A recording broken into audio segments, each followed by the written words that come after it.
Hello everyone and welcome to The Biggest Ideas in the Universe. I'm your host Sean Carroll, and this is the first substantive edition of The Biggest Ideas. We had an introduction, of course, but today our first ever idea, which is going to be conservation. This is not conservation in the sense that an ecologist would care about. We're not conserving the wilderness or the forest or the environment or anything like that. We're talking about conservation laws in physics, especially my favorite, conservation of momentum. There'll be others. We'll talk about conservation of energy a little bit, electric charge and so forth, but momentum I think is really the crucial one. Now, that's a strange idiosyncratic choice. I think that if a lot of people, a lot of professional physicists were making video series about the biggest ideas in physics, they wouldn't necessarily start with conservation of momentum. We all know it's an important idea. Took physics in high school or college, you probably did little problems where balls bumped into each other and you had to solve for their motion using conservation of momentum. But I want to go a little bit further than that. I want to think that the idea of conservation of momentum really was the transition from pre-modern to modern physics. I'm putting that transition around the time of Galileo and Newton, not, quantum mechanics and relativity,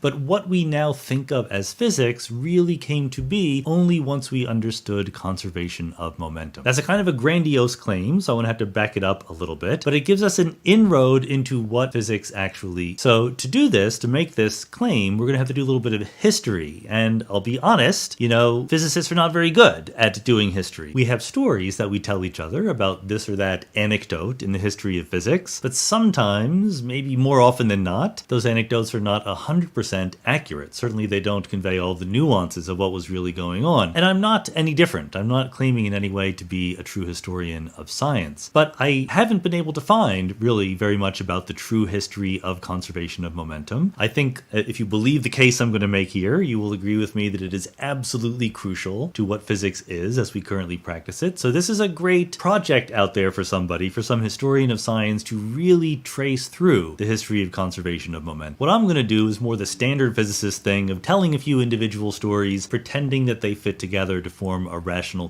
whole. And for that purpose, we might as well start with Aristotle.